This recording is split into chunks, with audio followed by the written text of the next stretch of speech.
Hey guys, Kalin here with my co-host David, back for Jack of all trades. Episode, what are we on? 5, 6? I don't know. I lost count after one.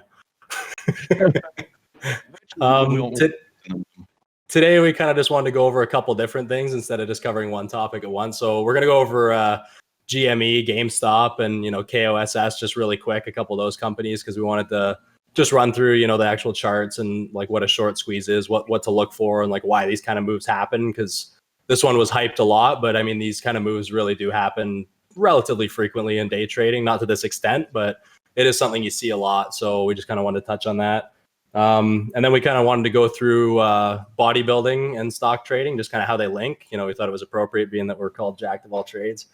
Just kind of touch those and tie them together a little bit. What else did I want to go through?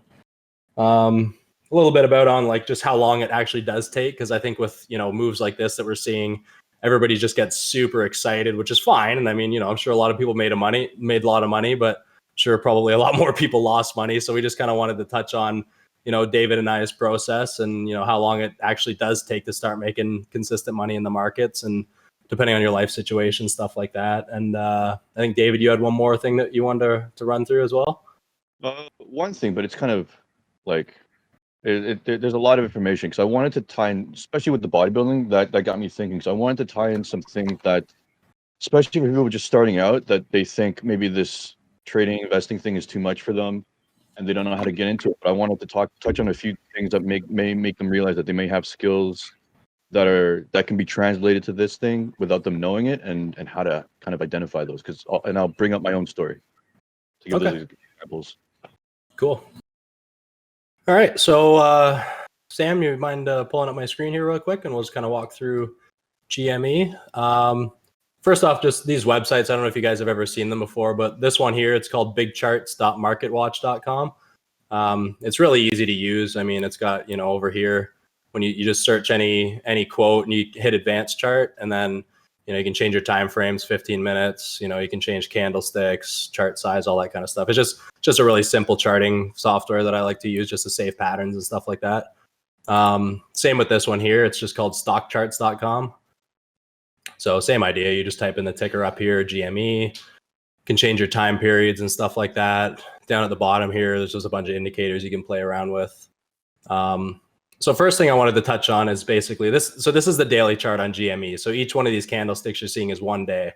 So from a day trading perspective, we just kind of wanted to go through like exactly why this move happened and kind of what causes it to happen. There was a lot of other factors specifically that went into this one. Like, a lot of people know that Robinhood, the broker, restricted trading, and there was hedge funds that were going bankrupt on this because they were trying to short it too heavily. And Interactive Brokers was liquidating their clients' options positions. Like there was all kind of stuff going on in this, but we're not going to get too much into that right now because stuff like that doesn't really happen that often. So we just wanted to touch on the actual chart pattern itself. So basically what happens is if you look down here, you can see kind of this relative top area right below $25. So you get this first big candle here. Always check the volume. Volume's really, really important for just people's interests. So, this is massive volume you're seeing. It's, 150 million shares on the day. That's a lot of volume going on, especially if you look at the history of it. It's a low float stock too. So low float meaning I think there's only 67 or so million shares available for trading, which is pretty low. I mean, if you look at like big companies like Amazon, Apple, all that kind of stuff, they got like billions of shares trading. So one person's not going to be able to influence the price so much. So these low float stocks have a tendency to move a lot more volatile anyways. So you get this first big day, and then basically what happens is, GameStop is a garbage company. Like it's probably really only worth like $5 a share.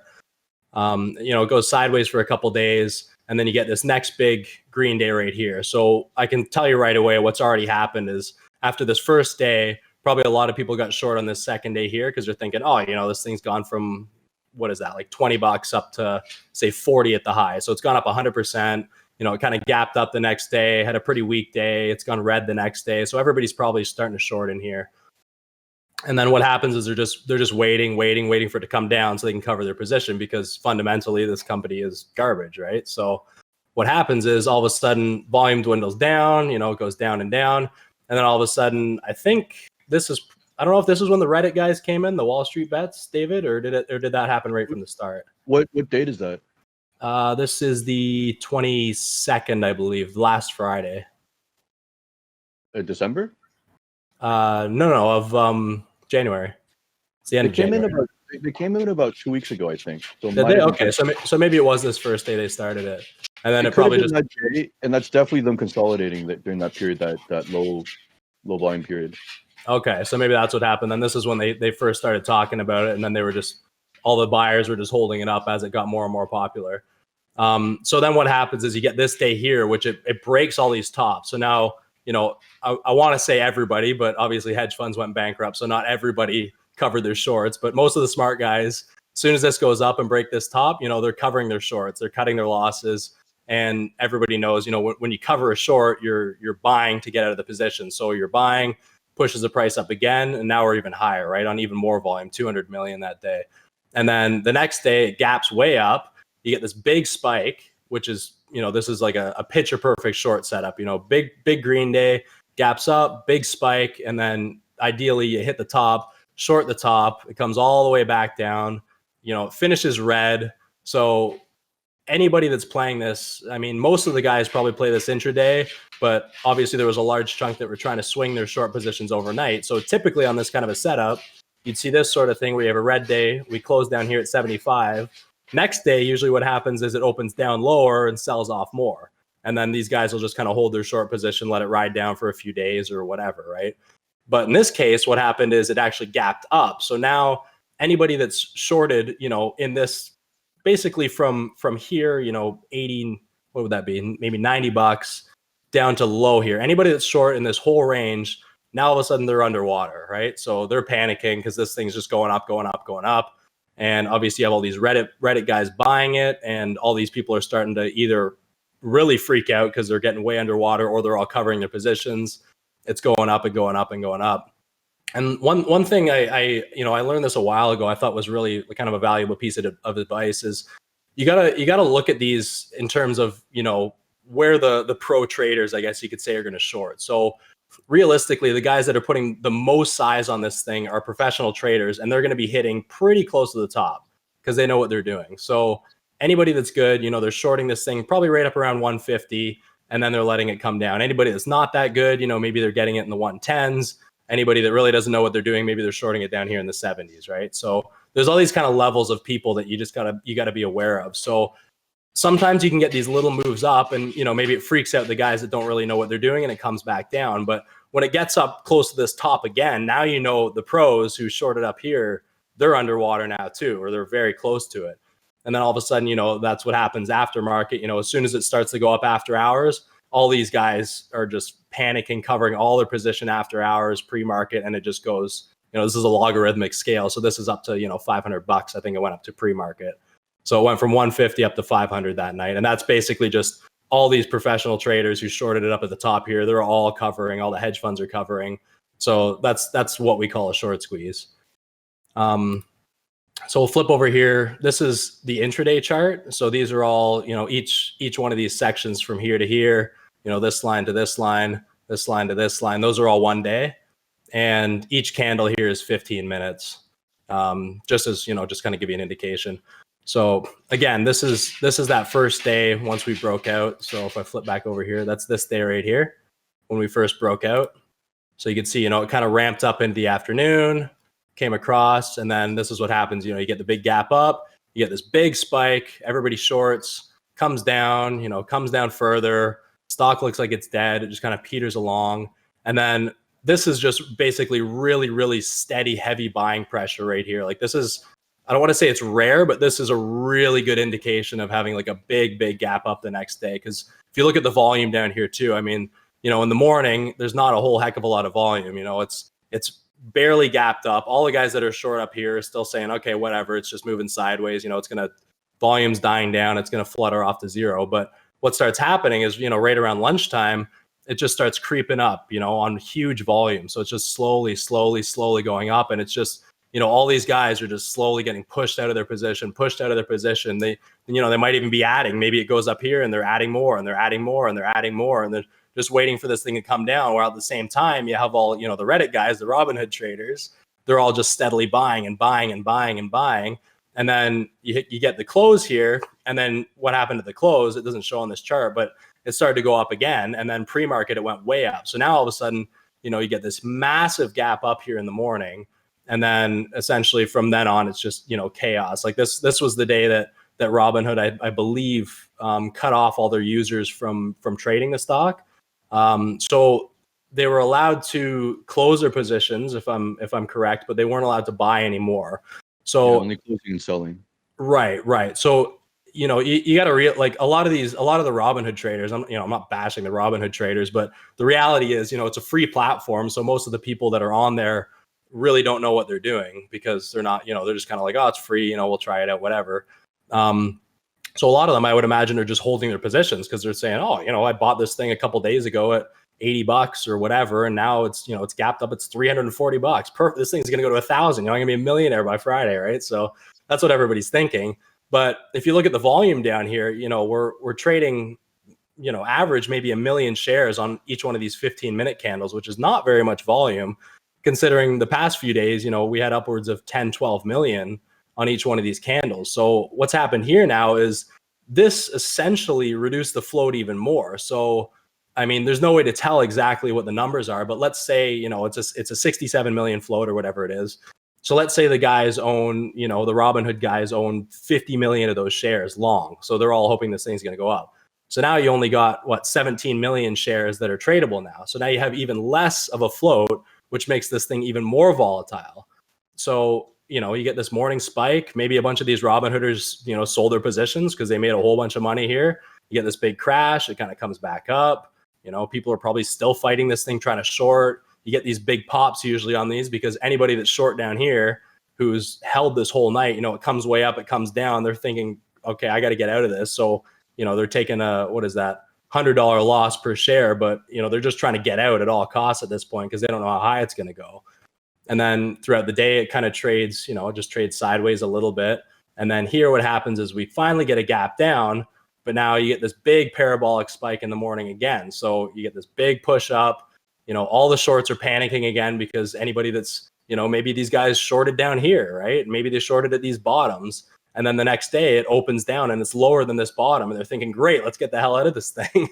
So they cover it and it shoots way up again, right? Or all the Robinhood guys that saw it close at 340 and, or whoever, and they want to buy it and it's down at 260. They say, oh, great, it's down again. Let's buy some more, right? So it's all really just this big mess of emotion really that creates these kind of moves. But the bottom line is just, when you're reading these charts on these really big moves, you really don't want to just buy on emotion. You don't want to short on emotion. You have to pay really close attention to the volume.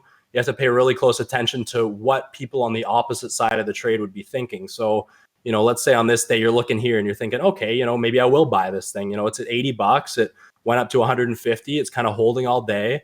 All right. So I'm thinking this thing's going to go higher. So what do I need to look for? Okay, well, it's bottomed out here a couple times at $80. So, I'll make my risk $80. I'll buy it here at $90. I'm risking $10. And then we'll just, kind of see what happens. And you got to think on the other side. If I'm short, okay, if I'm short from up here, then, where am I going to be covering? Where am I going to be getting nervous? So you look at this, you have this big spike here, it comes down, you have another bounce, right? So a lot of people probably shorted this bounce. So you draw your line across and you're thinking, okay, so, roughly $120. There's probably a lot of people that were short here at $120. So if this thing keeps creeping up and it goes through $120, I know all these guys are probably going to freak out and start to cover. So it's going to push it even higher. Same with this top, it's going to push it even higher. So it's really just a matter of thinking of the opposite side of the trade, trying to read people's emotions through the chart, realizing who is playing this, who for the most part is very inexperienced traders. Where are they panicking? Where are they happy? That's all the kind of stuff you want to look for. So I just kind of wanted to go through that really quickly. I'm just going to pull up KOSS as well really quick, David. I just want to walk through that because I think it's a little bit of a cleaner chart. It did something similar as well. So we'll go to the advanced. I just want to point out that if you look at the day that Robinhood and Schwab and TD Ameritrade shut down the ability of users to buy this stock, that was the day that that stock was no longer tradable. Because even if you're on other platforms and you could buy and sell that stock, as if you go back, if you look at that chart, that was the day it became untradeable, because at that point there was no chart pattern, no candlestick that gave you any indication of where this thing was headed. That's when like the entire market broke down. So for like anybody that wanted to get into that thing, those are not the days to do it, because there's no way to tell what's going to happen. It's so dangerous. You're just losing at that point. Yeah, like there is a point in these charts where it just becomes, I mean, I don't like, there is guys that know how to trade it. I'm not one of those guys. I'm not going to pretend like I am, but these first couple days where it becomes a pretty clear short squeeze, I mean, those are the kind of things that, are relatively consistent that you can keep an eye on. So if we look at KOSS here, this is another one of the ones that Robinhood cut off trading for. I think AMC was another one. There was another one I can't remember, but same idea though, right? Like this is another one. So, we have this breakout level here at $5 or whatever that is. You get this big day, way less volume, obviously 30 something million, but still it breaks out, right? You get this big gap up. So anytime you see this, where you get a big gap up like that, this is the day that most guys are going to want to short, right? You've gone from, I don't know, 350, whatever it is, up to $6, and now it's open the next day at $11, and you get a bit of a morning push up to $12, and great, this thing's up huge. It's it's a pretty junky company, so short it. It's perfect, right? Usually get a big red candle, another couple red candles, it just kind of trails off. It's very consistent. So when you see this, where you get this big day, this red day, and then it gaps up, it's the exact same thing as GME. So now this one's actually gapped up above the high of the previous day. So every single person who's short on this day here, 30 million shares traded. So you can imagine there's probably quite a few shares that are swinging this thing short. Every one of them is underwater. So they want to buy to cover to get out of this position. So if you look at the daily, you get this little wick down, and then it touches right at the top of that other wick. Because anybody who is short in this day is thinking, okay, we got to get out of this. If you get a bit of a dip, just cover it at the high of the day, cut our losses, we'll get out, and it is what it is. And then, you have this massive green day again. So if we go over to the intraday chart, this would be it here. So, you get this, this was the day, I believe. Hold on, let me just pop back over here. So we had the 3. Yeah, so this would have been the first day. It's, obviously with the scale of this thing, you can't really see. It just looks like a horizontal line over here. But this is the first day. So it comes up. This is the red day, gaps up, bit of a spike in the morning, and it's kind of hard to tell, but you can see it just kind of, it fades basically all day. And then all of a sudden, you get this big gap up to $20 right here in the first bar. It dips down right to this high.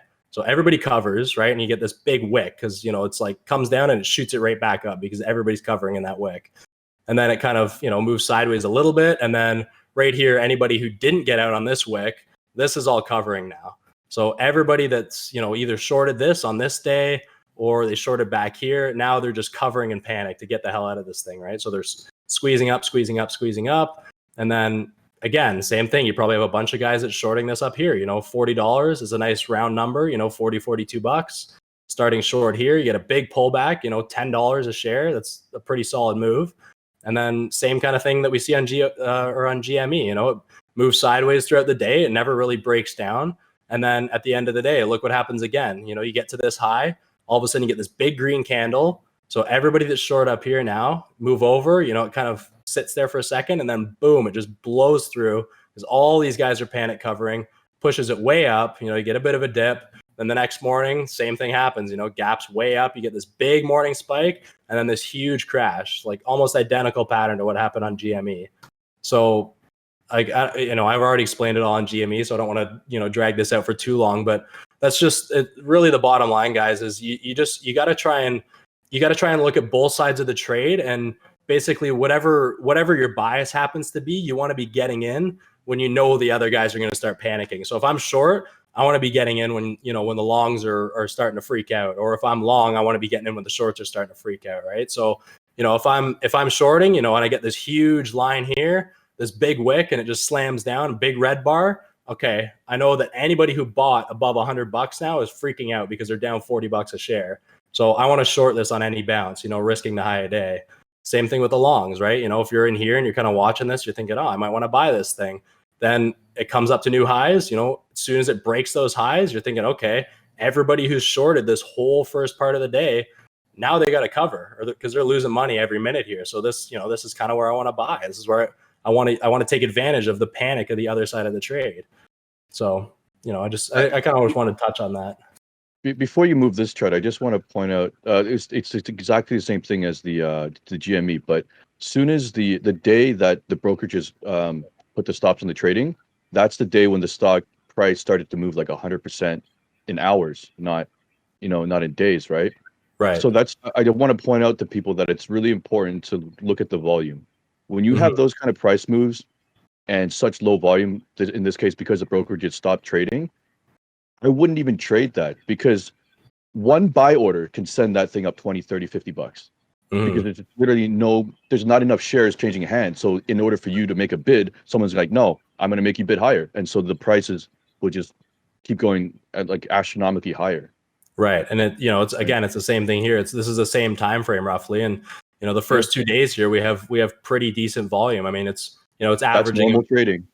Yep. It's averaging, roughly around 1 million, like GME was like 12 million. But again, in comparison, you have 2 days where it's roughly around 1 million. The brokers stopped trading, and now look down here, it's averaging maybe 200,000-300,000, right? So same idea. I think you mentioned there's a few guys that on your board that you follow that traded this thing and made quite a lot of money.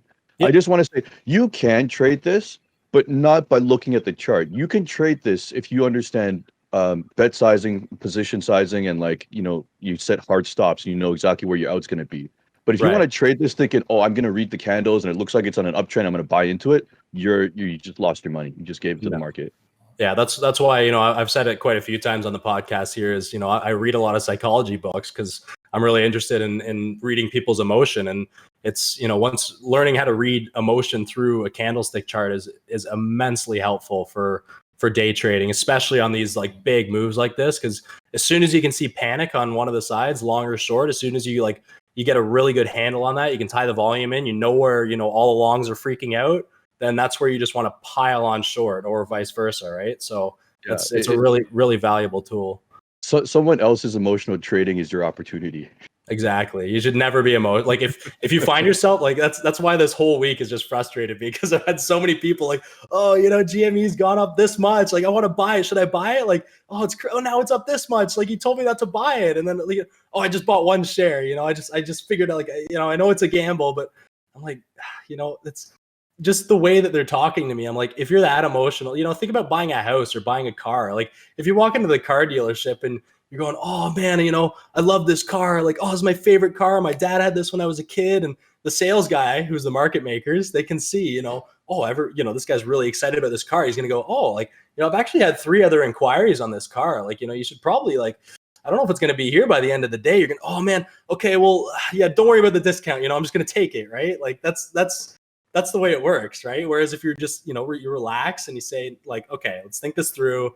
How much does this thing actually cost? How much money do I have? Is it worth it? What are the actual upside? What's the benefits? Make an educated decision. Then that's what you should do. Like I myself, like if I find myself getting like, oh man, this thing's moving. Like, oh, that looks like a really good can. Like if I feel myself starting to get like that, I'll just take a second, lean back and be like, okay, let's just take a minute here, because I'm getting way too emotional. I'm going to make a mistake, and I'll just take a breather, reassess it. And then if I still think it's a good trade, then I'll calm down and take it. But if you start getting excited or you're on the edge of your seat, like you need to reassess what you're thinking. Yeah, I think it's important for people to because emotion is the only thing that could short circuit logic, right? And so a lot of times where they're smart in one area of their life, once they get emotional, they can't move it over to this area. And we were talking about that earlier. I'm like, how many people in the last few days, when GameStop was already up hundreds of dollars from its lows, then were they talking about let's buy it because they want to get in on the action? It's all emotional. But I'm like, if I told you Herc supplement stores selling protein isolate for $1 a jar, how many people would go check it out, and how many would just sit at home going, nah, it's probably going to be sold out by the time they're thinking rationally. Yeah, I'm going to be by the time I heard about it, I'm going to be the last one at the store. There's going to be nothing for me. Right. So how come you can't translate that type of thinking into a stock trade? It's like, by the time you heard about it, you who knows nothing about stocks and doesn't care about the market have heard about this thing. I think the trade's over, but you're getting in at the end. Yeah, right? exactly. And like I don't want to be like, crapping all over these people, because I've done that too, right? Like when I first started, I didn't know anything, and everybody makes mistakes, but like it's really just a logical thing. I mean, like if you're trading the pattern and you're trading the emotion, that's fine. You have a plan, you know what you're doing. There's nothing wrong with that. But like we had people messaging us saying like, oh, should I buy AMC? Like, should I hold on to this thing? Like everybody's talking about it. Like it's going to go up like crazy over the next little while. And it's like, why would, it's 2021. You're going to buy a movie theater stock? Like it's probably not even going to exist in 5 years. You know what I mean? Like, but See, here's the thing. I'm not doing this to shit on these people because I want them to get used to this feeling. I want them to get used to it because it's only getting through this that you're going to be a better trader. We right. both probably, Chase, and did some really stupid decisions. Oh yeah, and we 100%. feel really bad about it, right? And it's that emotion of feeling really bad about it that scarred us and made us smart about not doing it again. So Yeah. I'm not pointing this out to shit on the people. I'm pointing this out to take it as a learning experience. If you made money and you got out, fucking awesome. Don't do it again. Right. If you lost money, well, take it as a lesson. Take a very valuable lesson out of this, and then move forward. Right? Yeah. That's what my buddy was saying. He's like, oh, I just want to, I want to throw $100 in this thing. He's like, imagine how cool it would be if I just made like 10 grand. And I'd be like, man, if you made 10 grand, like I would be more than happy for you, genuinely. But take all that money and put it into something that's going to make you more money. Do not keep trying to do this, because if it happens once, it will probably never happen again. It's like winning the lottery. Yeah, 100%, 100%. It's Yeah. literally like we were saying, we're posting for days. It's okay to gamble, but know that you're gambling. Don't call it Right. trading. You're not a fucking trader. Like, this is a gamble. Yeah. You bet on red. If you hit it, awesome, good for you. But that's Right. what happened, right? Exactly. As long as you know what you're doing, like if you know it's a gamble, you're literally, you're putting your $100 in the machine, pulling the lever. It could easily be all gone. You could easily make $1,000. As long as you're aware of that, then that's fine. Like people like to gamble. Because it's the habit that's bad, right? It's the cognitive dissonance. If some, like, we all go to casino, we play some cards, we win or lose, we don't really care. It's not a career, right? Right. Because we understand that it's gambling. But as soon as you start to think this is trading and I made money on this trade, then you're going to start repeating this bad habit, and that's how you're going to lose your money. Yeah. Yeah. It's like I've heard stories of guys who, they get these really, really crazy bull markets and basically just buy everything. And then, it'll dip way down and come way back up. And, they make tons and tons of money in this, for a year in a big bull market. And then all of a sudden you go into a sideways market or a bear market, and they're just, they do the same thing. They buy a stock, it drops 20, 30%, and they're thinking, oh, okay, well, I'll just keep holding it. It'll come back up eventually. And it just keeps going down and down and down. And then, so that I think is really the key, is just, you gotta focus on what, like, the stuff you're seeing every day. Like, what are you seeing consistently? Like, not these little outliers. Like, you gotta figure out what you're seeing consistently, learn how to trade patterns that you're seeing all the time, stuff that's happening every day. Like I was looking at charts that nobody was even talking about, and I was making money because, like, everyone's like, I'm sitting there, my phone's blowing up, GME, KOSS, AMC, and I'm sitting there, I'm looking at these other stocks that nobody even knows exist, and making money. And I'm like, all right, well, great, have fun over there. I'll keep doing what I know works, right? You know what you just reminded me of? Like, this is like, it happens a lot in the stock market, but it's basically a fad, right? It's just a one-time blip.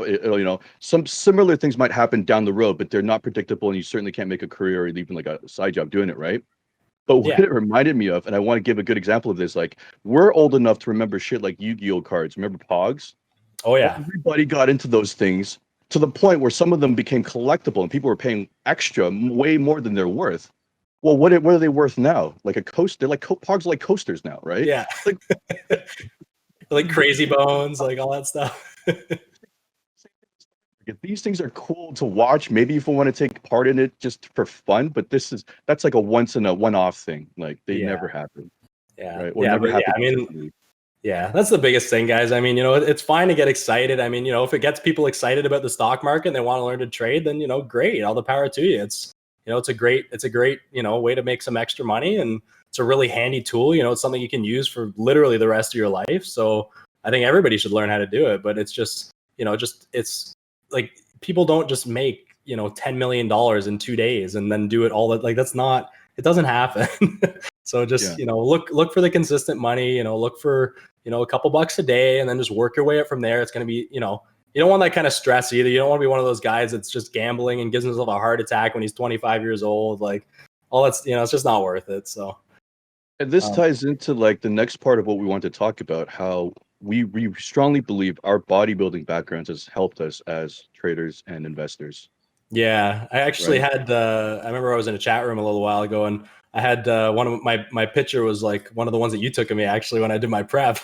And one of the guys is like, he's like, "Oh man, is that you?" I was like, "Yeah." He's like, "Man," he's like, "You're gonna be a great trader one day if you have that kind of dedication." I was like, "Really?" But yeah, like the more you think about it, it's the same thing. I mean, you're like I was talking to you just before we did this episode. It's like, okay, you look at stock traders like you look at guys like Jay Cutler, bodybuilder, Ronnie Coleman, right? Like these guys, they work out for a year, they work out for 2 years, and they're just massive, shredded, like crazy muscle. How many guys can do that?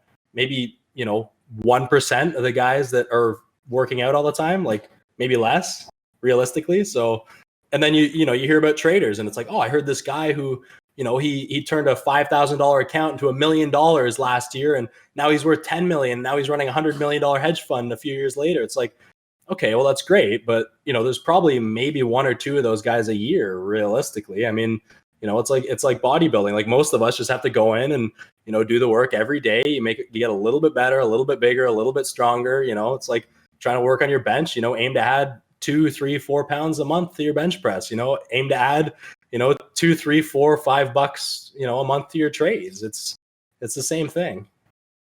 Yeah, like I was gonna say, like it's just like us in bodybuilding. We're probably never going to be, maybe we get a pro card, but going on the pro stage, like realistically, I know that's never going to happen, right? But that's not why I bodybuild. And it's the same thing for trading. It's like you don't have to aim to be like a millionaire trader. Those like bullshit ads you see on YouTube. Oh, I'm trading on my laptop on a beach somewhere, right? Yeah. That shouldn't be your goal, right? Your goal should be like, so let's say for bodybuilding, like I'm great, even if there was no competition, I'm just grateful that I'm in it because it forces me to eat healthier normally, not today, but normally eat healthier, right? Just live a better lifestyle. And I don't want to be that guy that breaks his hip at 70 because I'm not flexible. I don't have any strict, you know what I mean? There's a Yeah. lot of intangibles that come out of it. And like, so with trading and investing, a lot of the intangibles are like, you learn to be really responsible with your money. You learn to view money in different ways, right? You learn to like one of the most important things I got out of trading is learning to identify opportunity cost, right? Mm. I have 20 something thousand dollars in my Bitcoin trading account right now, right? A lot of people say, wow, if you got $20,000, take it out, buy a car, do all this stuff, right? But in my head, I'm like, every dollar I have in that account, I could turn to $10, some months or years down the road. That's an opportunity cost. So if I buy that car today, I rob myself of my future, Right. right? So Yeah. there's a lot of things that you can gather from it, right? Right. Yeah, it's like it's just such a long-term game. And like I know, especially at times like this, you see like these get rich quick thing. I mean, it's just, it's the same thing. Like, and if you're a kid, you're 18 years old, you see pro bodybuilders like, I want to get huge, man. Like I want to be benching 400 pounds. I want to be, 250 pounds shredded. Like that's great. But it's you really can't rush it. You got to take, it's going to take you 10 years to get there. And same with trading. I mean, like, the reality is the amount of time it takes. Like we were talking again, like I said, I've been doing this for about 4 years now, but I've only consistently become profitable like relatively recently. And the reality is I've been working a full-time job that entire time. So I've probably only spent maybe like 5 or 6 weeks of like a full day in front of the screen watching the charts in 4 years. Right. So I don't have a ton of like, I haven't had the opportunity to sit there for 6 months and watch charts and just do that, right? So you got to look at your life circumstances too. I mean, if you're doing a job or you don't have a job or whatever where you can watch the charts all day, maybe in 6 months you can be making pretty good money in the stock market day trading. It's very possible. It happens all the time. But if you have a full-time job or you're busy or your life just doesn't work like that, then maybe it's going to take you 6, 7 years. I mean, it's just it's different for everybody. But the bottom line is you got to really think of it as how much am I actually making? What's this money worth to me? If you think of, making an extra $50 a day, like think about how much that could change your life, right? Like $50 a day, what's that? Like $12,000 a year. Like, if you get a $12,000 raise at your job, like that's a big raise. Like that would be like, you'd go home excited. Like, you'd look at your paycheck every week thinking like, holy crap, like, there's a ton of money, right? But when you look at it like, oh, I made $50 today or $30 or whatever, and you see these guys like, oh yeah, another $10,000 day, like it doesn't matter. Like that's irrelevant. Like you don't know that guy. He might have been trading for 20 years. Like he might have just become profitable 5 years ago. Maybe it took him 15 years to get there. And now he's just so excited. He's got to tell the world about it. Right. So it's the same thing, that's why like they're just so correlated. If you see guys on Instagram bodybuilding and it's like, oh man, this guy's like, I'm 30 years old and he's 25 and he's already way bigger than me. He's got his pro card and he's way stronger. Like, oh man, like I gotta get there. It's like, just ignore that. Like do your work, do your thing, figure out what works for you. His training style is not going to work for you. The trader you're watching is making $10,000 a day. His patterns might not work for you.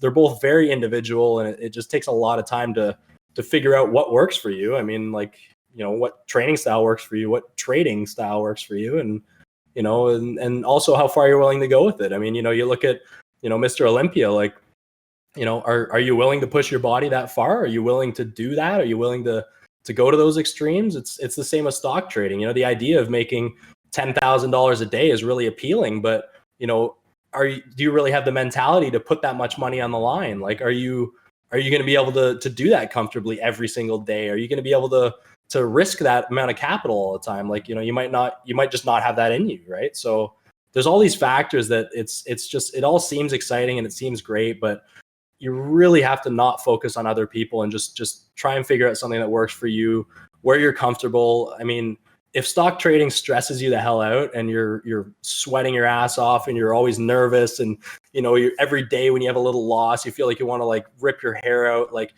something's not working for you. You got to look at a new style. You got to figure out what to do, lower your size, whatever it takes, but that shouldn't be your day-to-day life. Like if you're doing that and it's stressing you out that much, you got to rethink something. Maybe trading's not even for you, but there's a lot of factors that go into it, I think. I was gonna say, like, because I did a post the other day saying that you're an excellent day trader because you're like a freaking Marine, like nothing shakes you, right?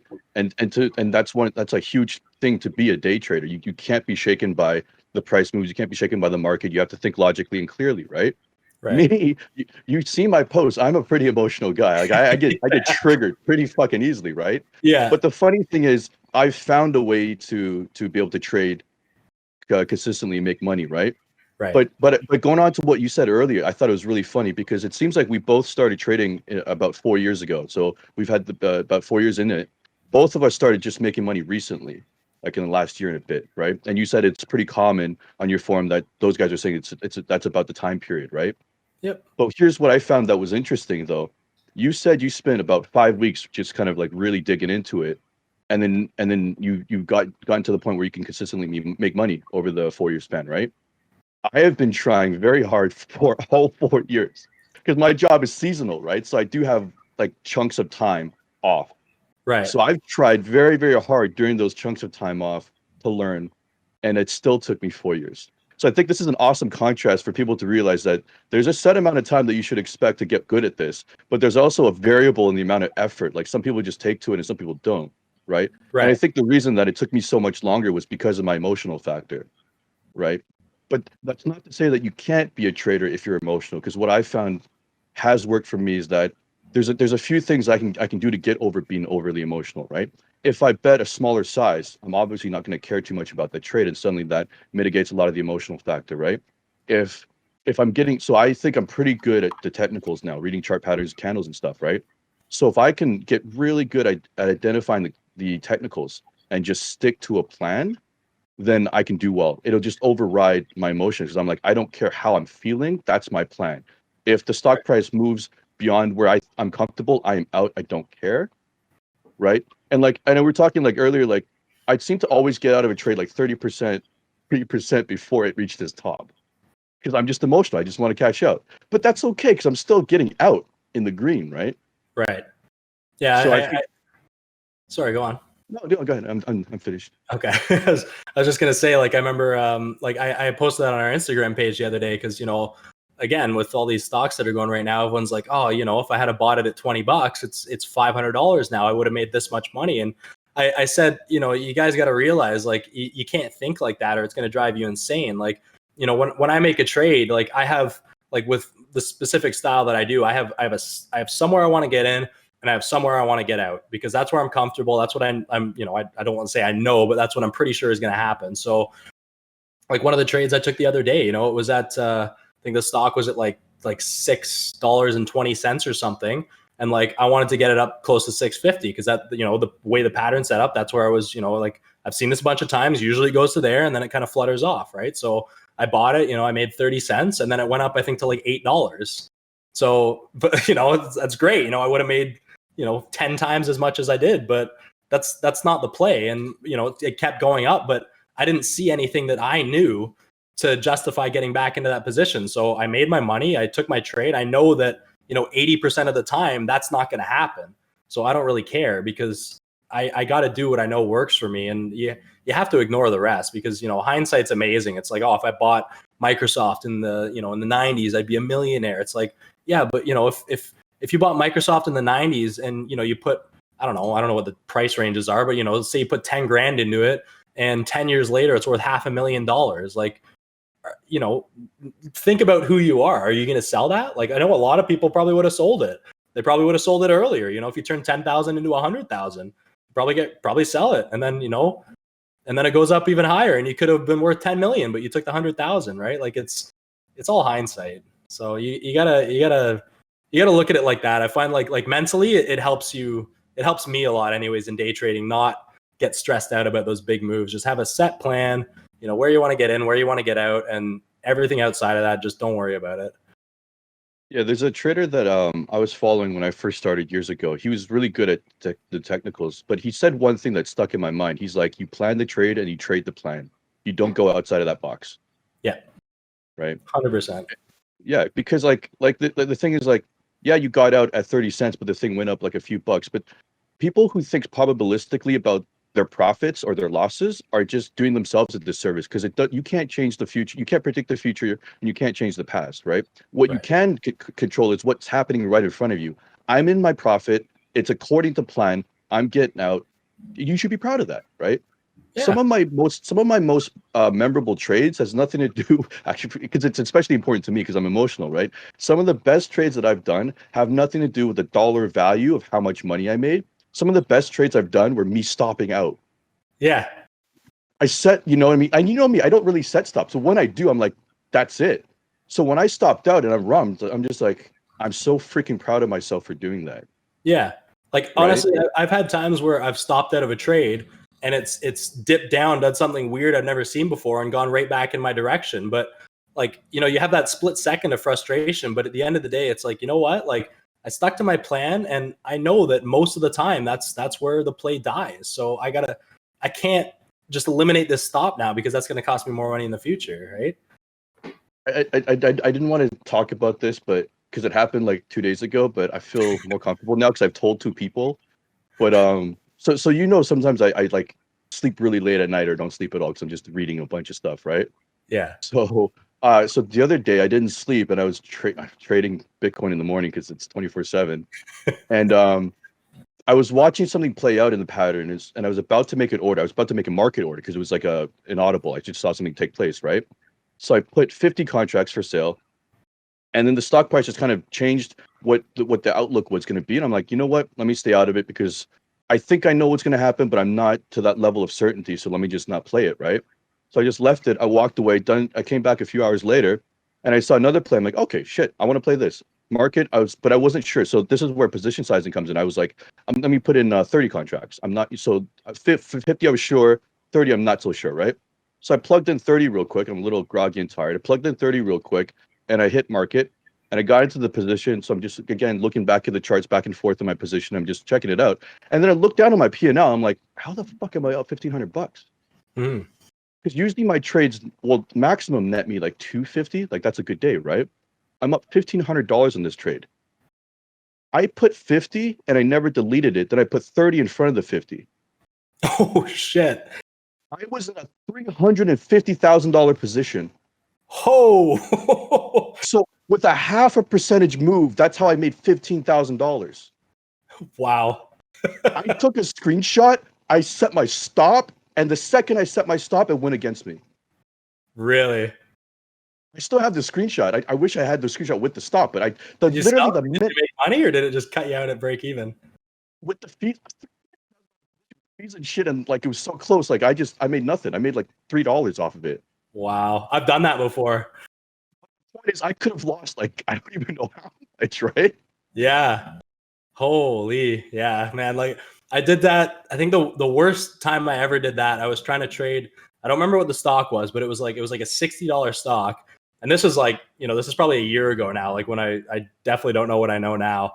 And I was trying to short it on a bounce. And I was trying to type in 100 shares. And then I was like, I don't really want to do 100. I want to do like maybe 50. And then I was like, no, I'm going to do 100. And then like just in that whole process, like fumbling it up, I ended up typing in 10,000. It's like, so I clicked it and then it went up like a couple cents. And I was like, at the time, like at this point, I'm trying to make like $10 a trade, right? So it went up and I was down like $600 in like a couple seconds. And I was like, oh, fuck. So, and then it ended up just like flipping back down for a split second. And I got out of it. I made like $30 because I covered it like a couple pennies below where it was in. And then right after that, it tanked like probably like $7 or $8 like seconds later. But I was just like, oh, like I had to get out because I was like, there is no way I'm holding this many shares. So I just took the whole thing off. But that scared the absolute hell out of me. See, that's discipline on both my end, right? Both our ends. Like, I can imagine a situation where somebody saw that they've profited $1,500. They're like, let's write this thing. Yeah, $1,500 and like a half a percentage move. Let's go to a full percent. Let's go. You know what I mean? Like, but me and you were like, no, this is bad news. Oh yeah, get me the hell out of this thing. Yeah, scared the crap out of me. The other thing too I wanted to touch on, just like while we're still on this topic, like just going back to like as far as like people like learning things, I was thinking today, I forgot to mention it, like a lot of people too, like how everybody kind of has like a specific pattern or a specific style that works for them, right? So there's some people, you might be lucky enough that within the first month of trading, you just find that pattern that works for you, right? Whereas some other people, it could take you a year, right? Like the patterns that I trade now, I didn't start looking at until probably 4 or 5 months ago. And like they just look like I see them and it's like, wow, that's like clear as day. That's where I need to trade this thing. Like it's like a no-brainer, right? But I've never seen, well, like I've seen them, but I'd never noticed that pattern until recently, right? In my years of trading. So that's just kind of another point. It's off topic a little bit, but I just wanted to bring that up. Like, there's so many different ways to trade, so many different indicators that some people are lucky enough to just find what works for them immediately. And they might just do that for their whole life. Whereas some people, whatever their trading style is, it might take them 6 years to find out what works for them. And they're going to see it and go, oh man, I used to see this years ago and I just never noticed it. Right. Yeah. I think we were talking about this a few days ago where, you seem to be more comfortable shorting, right? At least now, like that's your favorite play. I am now. Yeah. Weirdly enough, but like, I mean, the problem I'm still dealing with obviously is like I'm in Canada and I can't find a broker that has a locate feature, which, it really like it handicaps me a lot. But recently, just because like there's been so many plays that are moving, there hasn't been a ton of attention on any one single stock. So like when you get into the summer and things are slower, there might be 1 or 2 that are moving in the morning and then all the shares are gone, right? So I can't short them. So that's why I've always kind of been like focused on longs, but like having the ability over the past couple months to focus on shorts just because there's so many available, like it's way easier for me to see on the short side, like way clearer. I still have long setups that I like to play and I'll still play them, but like the shorts, they're quicker, they're more clear cut. Like, so, I'm really focusing on those now. Yeah, no, I was going to say that's the funny thing about you were saying like people need to find their own style and whatever suits their personality, right? Because we're using basically the same tools. We're looking at the charts, we're looking at candlesticks, chart patterns, and reading all the indicators, right? But we have completely different trading styles. Like I love catching knives. I don't just go long. I wait for shit to crash, and I figure out where it's going to crash to, and I want that spot, and then just buy it. You know what I mean? Like It's just weird how it works out. Yeah, I remember I was showing you on Friday one of the trades I was doing, and I was like, oh man, it was LMFA. And it dipped down, it bounced back up, and you're at like a little bit. I'm like, oh man, I said I got my orders at like 270 or whatever it was for a reshort, and it was at like 250 or 240 at the time. You're like, oh, just catch the knife, catch the bounce. I was like, no. I was like, these aren't the companies that you bounce, man. I was like, these are companies that stab you. So that's a good point, because I remember like, oh yeah, you play like these low float shit companies, right, with no fundamentals, but they're great for trading. Whereas Yeah. I trade companies that are good, so there's a very good chance where they will bounce. Like I trade high volume, high cap stocks. Right. So yeah, Yeah. that's pretty funny. It's very different, but like they're simple. I mean, we still trade the same like general setups and stuff too. It's just like, different types of trades, different time frames, stuff like that. So Yeah, we're reading the same stuff, but we're just identifying different opportunities, whatever it is that fits our personality. yeah. Yeah, you get too angry if something didn't bounce, and then you just short it way too low, and then it would go against you. Yeah, that's like really so. Of the 4 years that I was learning trading, and I always played futures during that time, I blew up at least 5 different accounts. Really? I just blew it up. Wow. Did you ever try just like day trading, like just like normal stocks, like the stuff that I play, or no?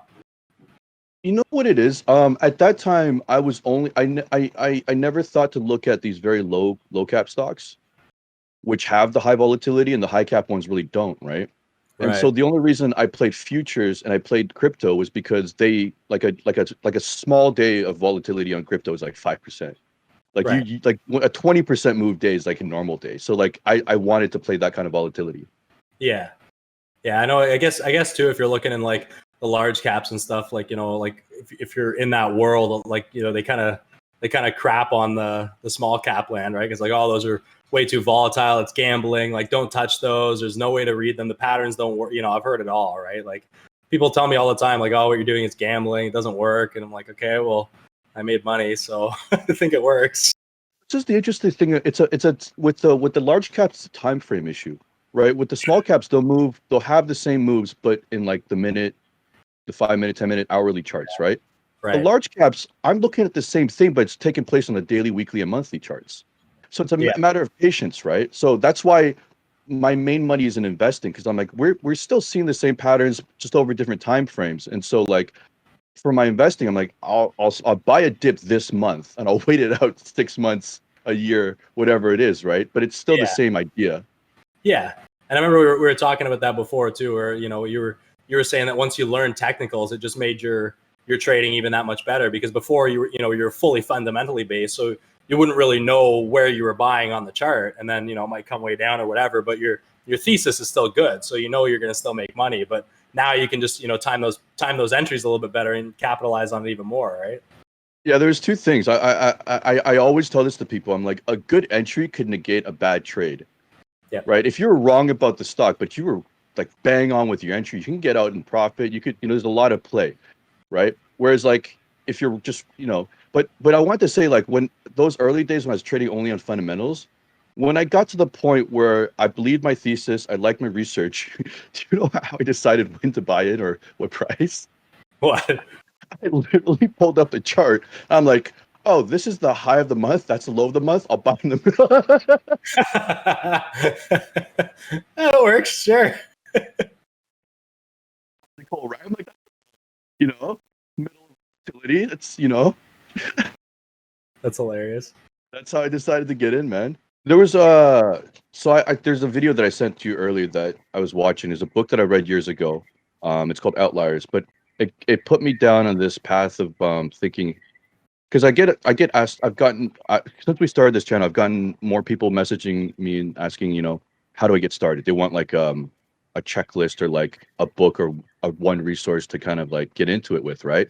And it's like there's a bunch of resources out there, but I think more important than the resource is people should really, I call it taking an inventory of who they are, their personalities, because that should inform where you all the areas you focus your learning on, right? Because it like really it takes like a weekend to learn how to read a candlestick and chart patterns. Like there's not much to it, right?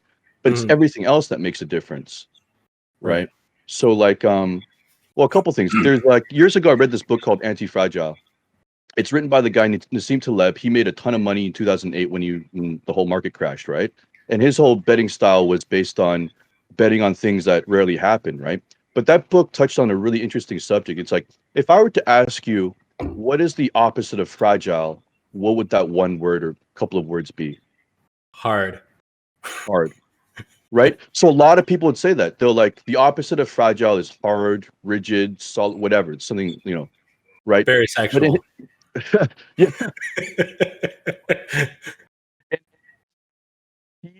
says that's the wrong definition, and this is his argument. He's like, the opposite of fragile should be something that gets stronger when given force. If you take I don't care how hard something is, given a sufficient amount of force, it'll crack, it'll be brittle, it'll break, right? But the opposite of fragile should be something that gets stronger or will withstand whatever it comes at it, right? And so one of the things he touches on is like most people think a 9 to 5 job is strong, it's solid for in terms of stability, income stability, right?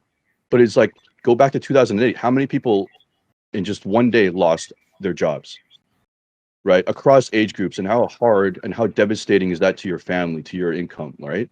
So it's like thinking a 9 to 5 job is anti-fragile is an error.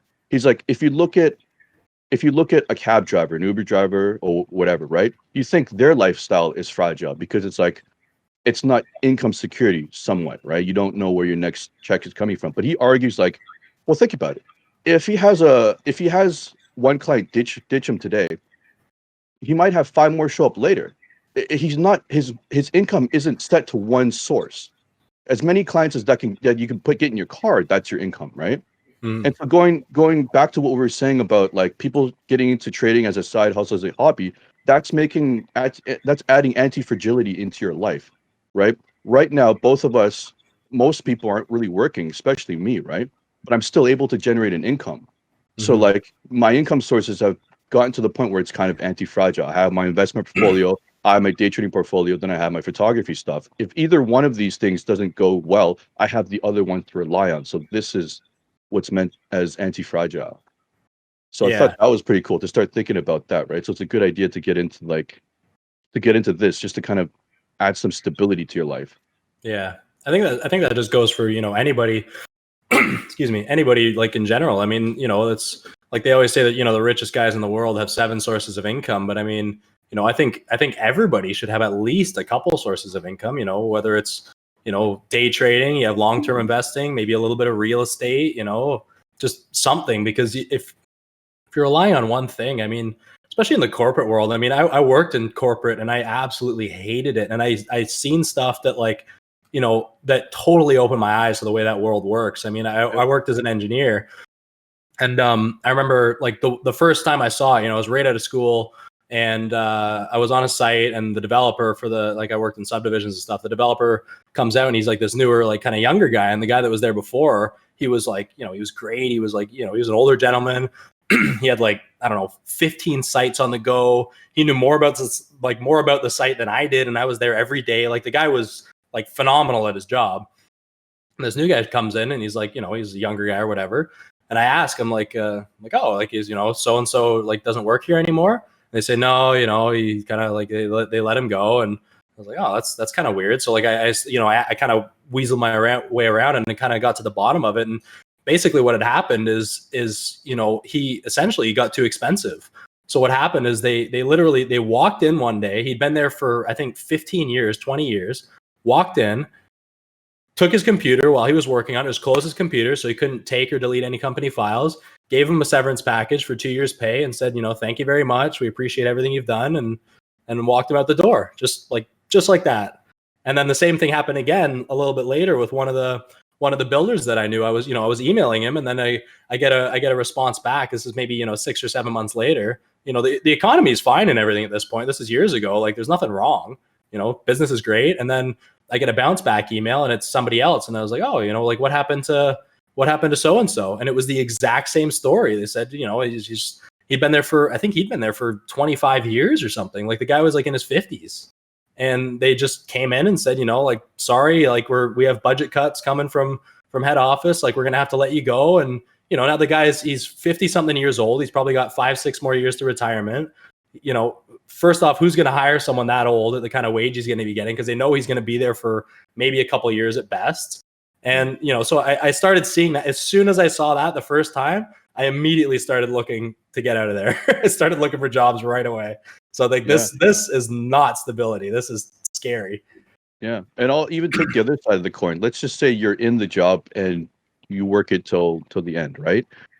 But I personally know a lot of people that I grew up with that are in jobs they absolutely hate. And the problem, this one guy, he was actually a high school friend of mine. He messaged me like about a year ago asking me ideas on how to start a side business, because he's like, he's in a job he doesn't like. He's got a mortgage. He's got he just got married at the time, and they're thinking about having kids, right?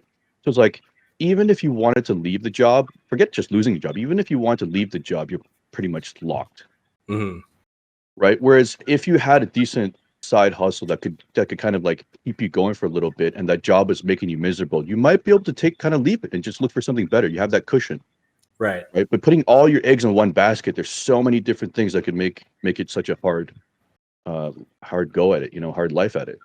Yeah, I know. I think a lot of people don't really look at it that way. As it's just it's stability. It's just making everything a little bit more comfortable. The more stuff you have coming in from different places, the less any one thing is going to impact your life, right? And that's kind of what it all comes down to.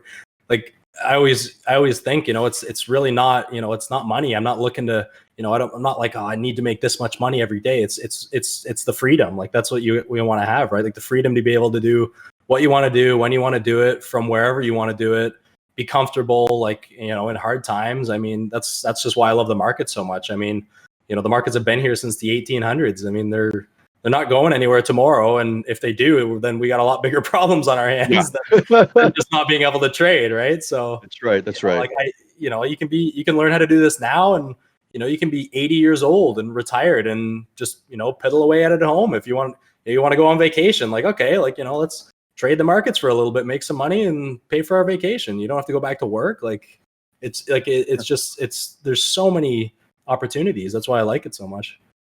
Yeah, I think like it's like what we were saying about bodybuilding. Not all of us have the genetics to be an IFBB, and very few have like to be the top of the IFBB, right? But that's not the point. The point is you get started, you can go somewhere. It's still better than yesterday. Yeah. You never know where it could take you, right? Maybe we don't become millionaire traders. Not that I don't even think we even want to, but that's not the point. Our efforts to get here have benefited us so much more. Just and it's the same way where a lot of people are like, oh, I don't want to look like you. Like, I used to be a personal trainer, like all of us, right? So some people were like, I don't want to look like you. I don't want to put this much work on. I just want to lose 5 pounds. It's like, that's fine. You don't have to. That's fine. Lose the 5 pounds. The point is, you still have to learn how to lose it healthy, right? Yeah. So trading, like, you don't expect or think about making $1 million or whatever. Just be like, make $5, $10, $100. You just start working your way up. You never know where you're going to go unless you try, but you can get somewhere. The point is, right? Even and you got to find out. No, go ahead. You got to find out if you really like it too. I mean, like a lot of, I think it's like anything, it's like bodybuilding. Like I'm sure there's a ton of people that want to, look like, well, I don't want to say Jay Cutler, because probably not, but like, I don't know, like I don't follow physique or anything. I don't know, something like Kalin von Moger, let's say, or Mike O'Hearn, like someone like that.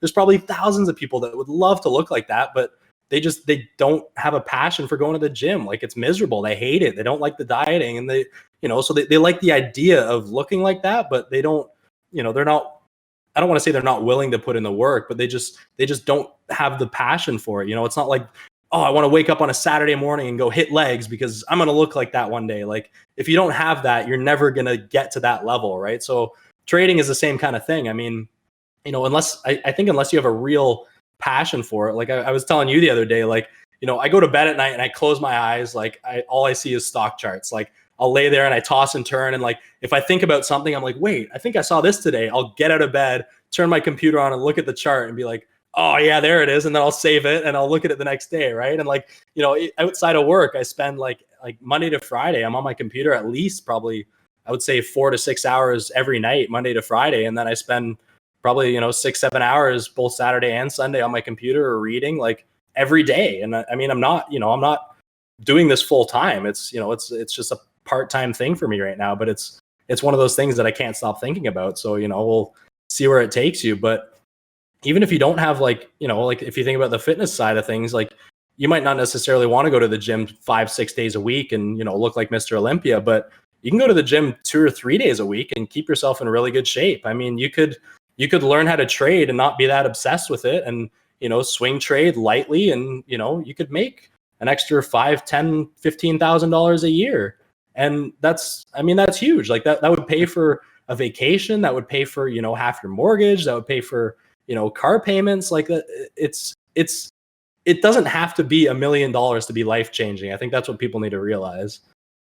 I think that's a really good analogy to put out there. It's like if you told somebody that's just average body or maybe slightly out of shape, and you're like, all you had to do was change your eating habits by 20-30%, and then show up at the gym a couple hours a week. That's not unreasonable to ask. But just to do that effort, you're going to see some incredible improvements. Like all of us in the fitness industry know the incredible composition change you're going to get just from that, right? Especially if your goal is not to compete. It's the exact same thing with training. What if you get good enough to just pay for a vacation every year? How cool is that? That's great. Like it would feel like you're going on a free vacation, right? Exactly. That vacation is going to feel extra sweet because it's free that you did on the side out of something that you were entertained by anyway. Yeah, exactly. Right. Like, and you know, a lot of people maybe a lot of people don't even want to do it full time. Like you might get into it and, you know, find that you're pretty good at it, but maybe it still just does make you nervous to really commit and do that full time. Like that's fine. You know, like maybe you get to the point where you're making $50,000-$60,000 a year and working a full-time job, but you love your job. Keep working your job, keep making your $50,000-$60,000 a year in the market. You're going to be even better off. Right. Yeah. And even on the non-trading side of it, right? Because I started off as an investor, and the reason was, well, there's a couple of reasons, but now that I'm really grateful for is because I work for, I'm self-employed. I don't have a pension. I don't have that kind of security for my old age, right? But the fact that I started investing nine years ago now, I'm up 20 something percent, like 20x what I started with. I could retire now and be okay. But by the time I reach retirement, that thing is just going to be awesome. My RSP is just going to be fantastic, right? So for the people that maybe don't think they can put in this much time or just aren't cut out to be a day trader, that's fine. Take the same tools that we both use for both activities and just kind of invest. Find those entries, do the thesis, research a company. And because a lot of us in the fitness industry are self-employed, right? Whether it's coaching or whatever it is, right? Yeah. Where's your, ask yourself, where's your pension? Where you know, don't ignore that question of where you're going to be at 65, right? You should look forward to being 65. Be like, I got a nice cushion waiting for me. And it's something you could do on the side. Yeah, exactly. And I mean, you're going to make way more money, you know, investing long-term than you ever will in an interest rate in a bank, like in a savings account. So like, I don't even even people that I know that make six figures, I don't know how much they're actually saving. Yeah, so I think that's pretty much everything we're going to go over today, guys. Try to touch on a few different topics and, you know, bring you guys up to speed on what's going on in the markets and a couple other things that we had on our minds. So as always, you know, like and subscribe and give us comments. Like, you know, the more input you guys give us, like we'd love to hear what you want to hear us talk about and try and get that into the next episode. So I just want to add that going on that, yeah, please send us any comments and feedbacks as well, because I got a really great one just before we started this, asking us if we could do an episode going through the brokerages, kind of reviewing, I guess, the platforms and whatnot. And I was telling Kalin, like, I just made a Questrade account because I wanted to trade some options. Brokers. Why did I say Questrade? Yeah. Yeah, interactive brokers. And then we're probably going to do an episode where you walk me through the platform, because I just made the account. It's fresh. I just connected my bank account. I haven't touched it yet. So you could walk me through that, and hopefully it'll be useful for the viewers. Yeah, we can just go like screen share and I can show you how to set up all your charts and everything. And yeah. Yeah, and most platforms are very similar anyway. So if you know how to kind of navigate one of them, you can navigate all of them. Yeah, for sure. Cool. Cool. All right. Thanks, guys.